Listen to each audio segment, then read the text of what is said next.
สมบูรณ์พร้อมเข้าในนาปูป้าอุดมสมบูรณ์ยอดเงินที่นำไหลบุญ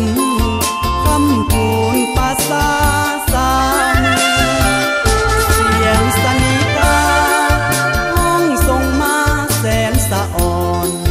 น้องเป็ดนกป่าเจิดบอนอ่อนซ้อนของผู้นั้น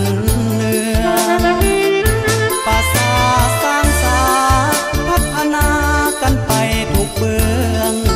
น้องเป็ดวันนี้นั้นเนืองเพื่อเฮืองแท่นอนยอดเงินตามแยกน้องเป็ดดังเพชรหยิบยับงามตาเต้าโฮมปะสาทุกคงเขตอันแสนโดดเดิมติดตาฝังใจ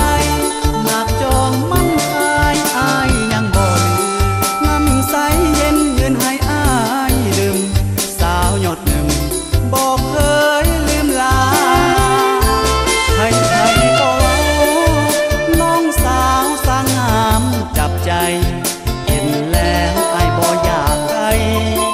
อยากฟังใจกับน้องแท้นาน้องจงเห็นใจอยู่ใกล้คิดฮอดการลา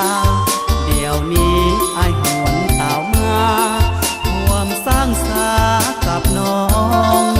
คนงาม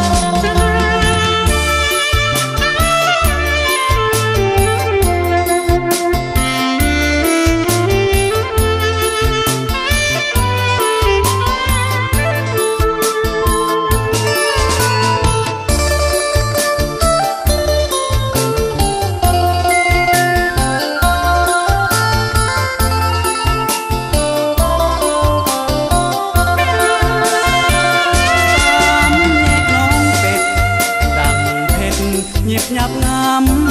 ตาเต้าโฮมปะสาทุกคงเขตอันแสนโดดเดิมติดตาฝังใจหนักจองมั่นคายอายยังบ่ลืมน้ำใสเย็นยืนให้อายดื่มสาวยอดเงินบอกเคยลืมลาให้ก็เว้าน้องสาวสางงามจับใจเห็นแล้วอายบ่อยากไกลอยากฟังใจกับน้องแท้นา